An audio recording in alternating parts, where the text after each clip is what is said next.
Yeah, I completely agree with you. I think that the biggest problem that we see with this is the initiative to drive ADA policy and remediation has been super high, but the turnover throughout that process makes it fluctuate in ways that make the initiative wane.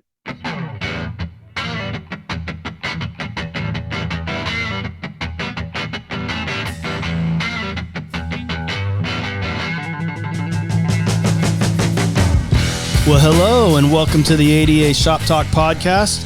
I'm your host, Paul Klein. And if you are an ADA coordinator, government official, architect, or accessibility specialist trying to better understand the ADA, then you are in the right place, my friend. The ADA Shop Talk podcast is brought to you by BlueDAG.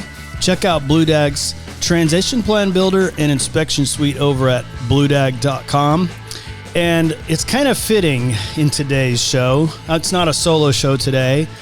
I've got my partner in crime on the other side of the table, of the Zoom, of the business, and that is Chief Strategy Officer and my partner in BlueDAG, Damon Brown. How you doing, Damon? Good, man. Doing really good. Thanks for having me on. Yeah. So we don't get to talk about BlueDAG a lot on this show directly, and I thought it would be fun to have you on. And for those of you listening, usually I do some prep and I have some questions for my guests, but we just released 5.0, and I'm like, Damon, come on and let's talk about this and let people know about all the exciting stuff the team's been doing with the transition plan builder and a lot of the enhancements. And so, what have you guys been up to? We just made this release last week, so tell me more. I need to know more. Yeah, absolutely. It's been a wild ride. We definitely have been working really hard on trying to figure out exactly how we can convey ADA accessibility in a way that's easily understood for our Title II folks. And since we've been doing things like training and doing our launch program and going through each one of those pieces of the platform through coaching milestones and driving ADA initiatives forward, we've just seen how this platform should be delivered.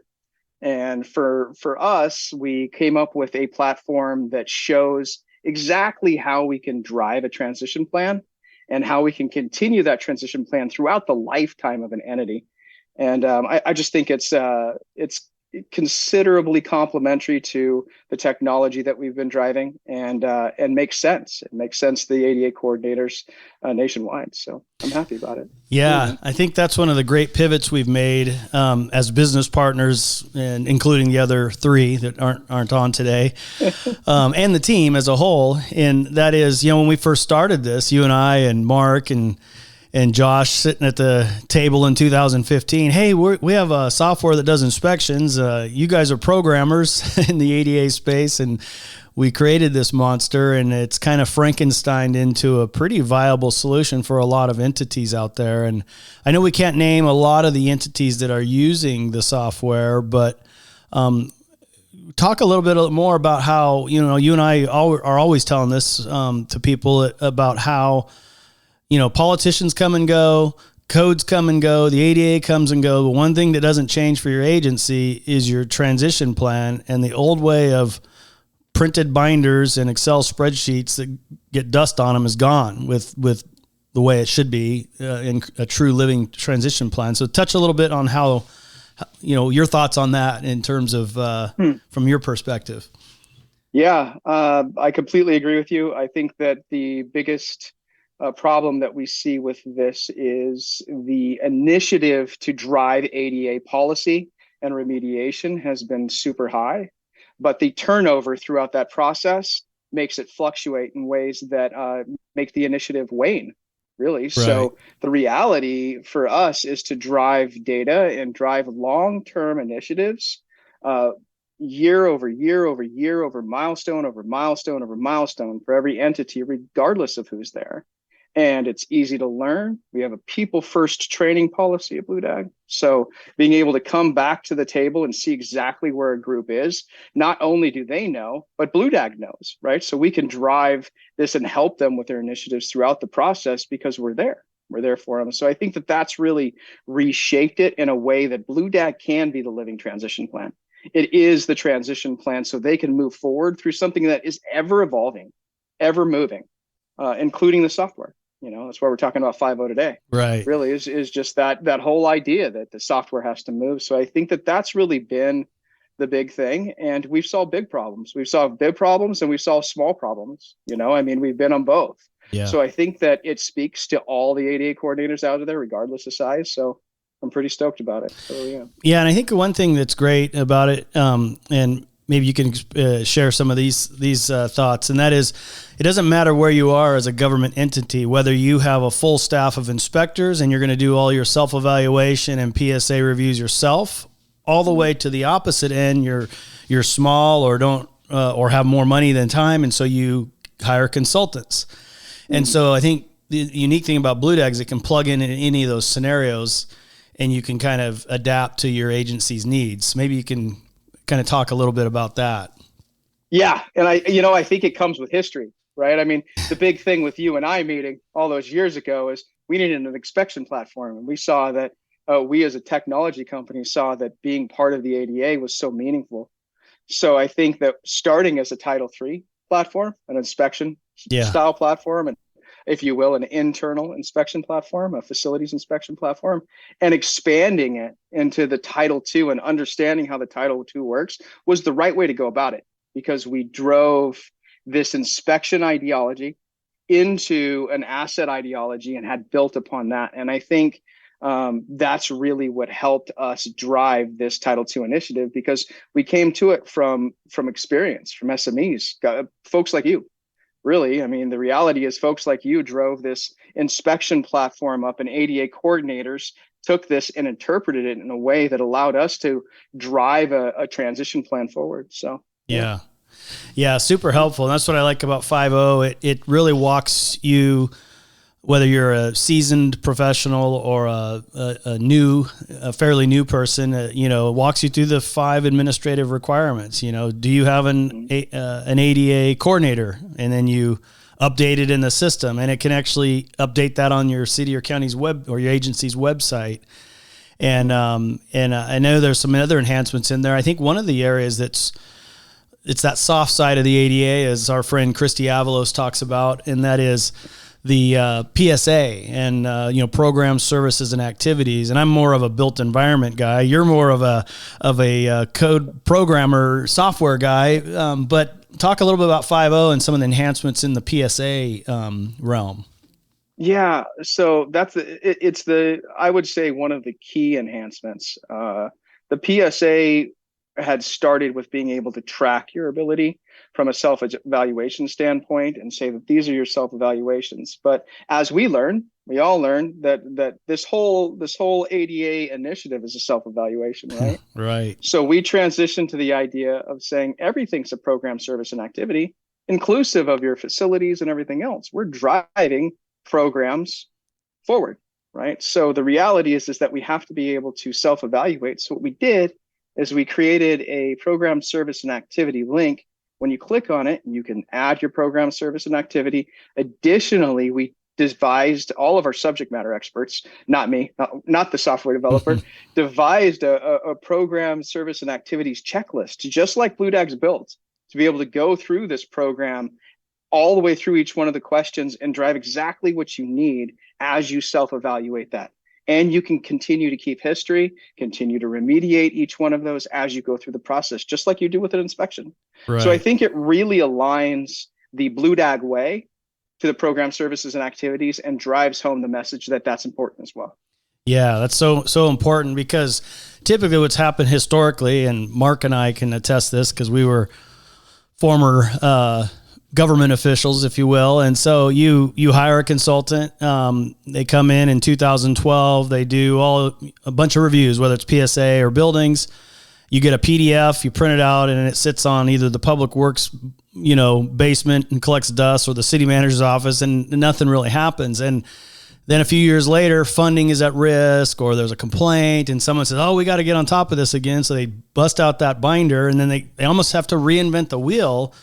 And it seems like every 3 to 5 years, agencies are reinventing the wheel, whereas with 5.0, it's all in there, and so they can kind of pick up where they left off. And I love that new Q&A with the PSA. It's almost like, for those of you that are inspectors listening, I know I have a lot of those folks. It's like, what is the height of the rim on the lav? What's the width of the accessible stall? Same process, but in the PSA realm, whether it's the Easter egg hunt, the court facilities, or the rec department, it just kind of all encompasses all of that. So it's super excited about it, It is a huge change, and I'm happy about how we went about it, and I'm excited to get feedback from all of our customers on it. Yeah, and I know we've been working with a couple of clients where we're actually importing in not only their facilities, but like we can take an existing agency's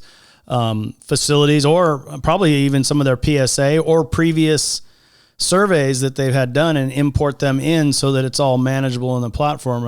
I know you've worked on some onboarding like that. Maybe expand a little bit for our listeners what that process is like. Certainly. Yeah, it's called our launch program. And what we do is we go through with an ADA coordinator, risk managers in some cases. We go through our process, or an ADA process, and we equate that ADA process or the best practices with how you could do that in BlueDAG. And the start of that process is importing existing data. There's always existing data, be it your assets, which we call evaluations. So we import that data in. It could be their programs and services, their notices, any of that. We try and ensure that we get them to their current state, where they exist as they know it, so they can launch from there. That's why we call it the launch program. So they're launching off that point, because in a lot of circumstances, what we see is that's kind of frozen in time. Right. And what they need to do is continue that process, right? So we want to make sure that when they come to BlueDAG, they're not behind already. We want to make sure that they come initially and they're already starting to be compliant on a process and initiative that they had already set forth with. Right. That makes a lot of sense. And I love the fact that you can, instead of just selling, $500,000 worth of consulting services, the launch program kind of looks at each agency and goes, okay, because what fits City of Miami doesn't fit, Des Moines, Iowa, or Oakland, California versus, some little town, Live Oak, California, and so the launch program, I think, is really designed to help the agency identify what resources they have, maybe staff, maybe other consultants they're already working with, all the way to farming everything out or doing it internally and making it fit them specifically. It really does. And it's different. It's different for every entity. I mean, that's definitely something that I've noticed. They have different initiatives, different goals that they're driving forward. But the truth about it is you need to have a work group. You need to identify an ADA coordinator. So that's the start. And that work group can consist of, we have BlueDAG Premier partners that could be part of that work group. The association of that work group is driven based on their milestones to ensure that those milestones both fit their entity, their culture, and ensuring that there's ADA remediation going on throughout. So I think that really the launch program has driven that in a way that ensures that BlueDAG is that long-term platform to ensure that they get to remediation faster.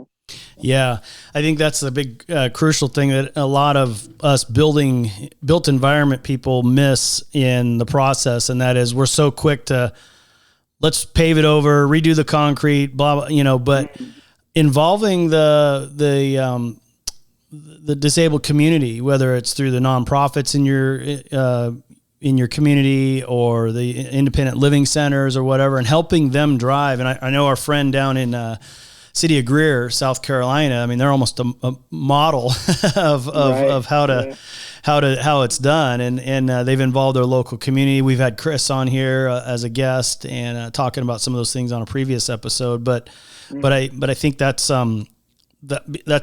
instead of just measuring cross slopes and taking heights of grab bars, that's where 5.0 can really bring in those elements of the community and kind of encapsulate it all in one process. And like the DOJ says, it's your transition plan. There's no one size fits all. It can't be. Yeah.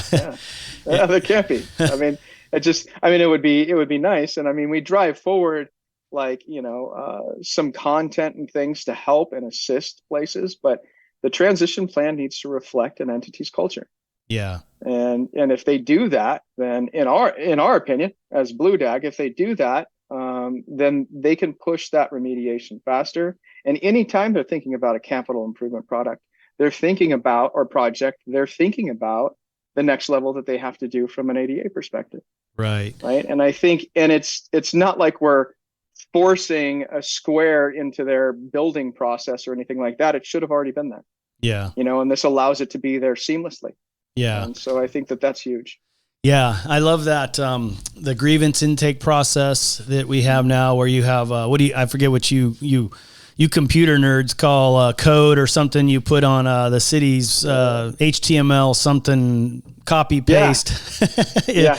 Yeah. So for you happy nerds out there, we call it we embed JavaScript directly into websites, so you can incorporate all of your grievance process on your website into BlueDAG almost immediately. We do that from HTML all the way to having an application programming interface or API to be able to integrate yourself. So yeah, that's pretty. So basically what can happen is all the communities all have what's called squeaky wheels. They're overachievers in wanting ADA compliance, rightfully so. But what the interface allows that person to have is access to real-time data, and the agency can control. Some agencies want full transparency and want to see when work orders are going through. Others don't want to see anything other than it's in a pending status, whatever it is. But the idea is they can go to a web page and not only file not a grievance, it's a grievance, but it's an action or I don't want to call it a complaint either, but what do we call them? What do we call them in the system, Damon? A barrier or a reasonable accommodation is also one. No, it's instead of a grievance, it's called an action. An action. There's an action plan, or there's that. Yeah. But it is definitely a grievance intake process. Yeah. So it's a grievance. So the curb ramp is 9% over by near City Hall, so they can file that on the web. It talks to BlueDAG.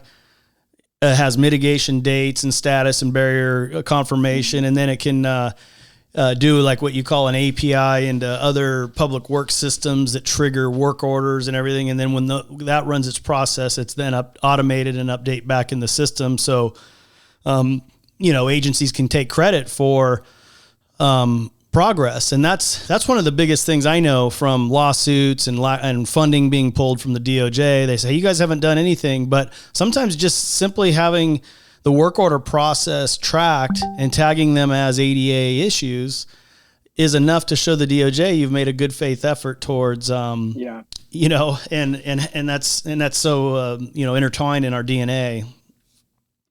Absolutely. And I think that you're absolutely right. And what I've seen happen a lot with the grievance process, or what you were talking about, where there's no real accountability as to the work being done, is that the ADA remediation is just already part of facilities, right? Some improvements happening on a building. So as a result, they do the ADA work that they have to do and don't really note it anywhere. It's just part of the process. Yeah. This process requires consistent remediation, consistent review, right? I mean, that's the whole ideology around the transition plan, is ensuring that you're meeting that continuously. Yeah. Right. So, and I think that this has always been a missing step in that process. Yeah. That's why so many entities have not adopted the ADA process yet. Right. So, yeah. The old ostrich in the sand, the lion's still running around, but I liken it to, I liken it to it's like painting the ADA compliance for agencies is like, painting the Golden Gate Bridge. It's just something you do continuously. It's a continuous effort. You're never, okay, we're 100% compliant. Well, the next day you have the Easter egg hunt at a temporary facility. That's a program, service, and activity that needs to be accessible. And so you need a process. You're hiring. It's just, it's like painting the Golden Gate Bridge. And so it's that ongoing process and absolutely stuff. But no, this is great. Let's talk a little bit about, you talked about launch, and is it easy to sum up into like a 5-part process, or what's kind of for somebody who's listening who hasn't embarked on their transition plan, they don't know where to start. You know, an ADA coordinator and they're like, this launch program sounds like something they'd be interested in. Like, you know, walk us through the process, you know, how to get started and, you know, what's the steps, I guess. Yeah. So it's 8 sections, but the 8 sections are really easy, and they're at your own pace sections. So what we do with these sections is we go through each one of the things that you're supposed to have in a transition plan. We try and make each one of those sections be anywhere in between 15 to 20 minutes. So it's really driving the message home. And then what we do is we walk away and say, okay, here, what is your milestone for this time? It could be importing your programs. It could be importing your evaluations. And then once we get to the nuts and bolts of performing the inspections, we help them try and understand how they're going to achieve those goals. And what we do is we train them on 2 different things. Like, we'll train them on a park and rec, like a parking lot, an access aisle, and we'll also train them on a restroom, in which we find in most park and rec areas. We try and nail this down, get that down, show them exactly how to use BlueDAG from an inspection perspective and be able to manage that data going forward. And then they align their milestones all the way through those sections. And then at the 8th one, we basically start working with their transition plan. So in our transition plan builder, especially in 5.0, is now built on statuses. So each one of the sections, you go through your milestones and it tells you how much you've completed. The percentage, each one of those. Yeah, you get a percentage complete all the way through. And you just simply import and pull in your list of facilities that are already built in a BlueDAG. So all of that process is easy. And then you're essentially walking away with a draft transition plan off this launch program, a draft transition plan, and your evaluations and your remediation process defined. So you're ready to go with a platform. It's as if you have an ADA coordinator and a platform, right? Right. So then you're able to walk away that first year and start working with it, right? Yeah. So that's what we really like about the launch program. I think it clearly defines goals and gives them an opportunity to see exactly how they're going to use BlueDAG going forward. Yeah. Yeah, and I think one of the important things to note too is that, you know, BlueDAG is not an inspection and consulting firm. So we don't, even though me and Victor could come out and certainly do surveys for entities, we rely on our BlueDAG Pro network, you know, people like Accessology and LCM and Partner Engineering, you know, we have a lot of key partners, PIM, you know, and I mean, we've got a lot of great, and one of the large institutional education entities that we are forbidden from saying on the show, but think of a large university kind of place, you know, like a Cal Berkeley or something like that. Those types of entities, or an Auburn or something. Those type of entities can utilize BlueDAG, but then because they're so large, they're almost like their own city, you know, because they're so huge, 400, 500 facilities, who knows.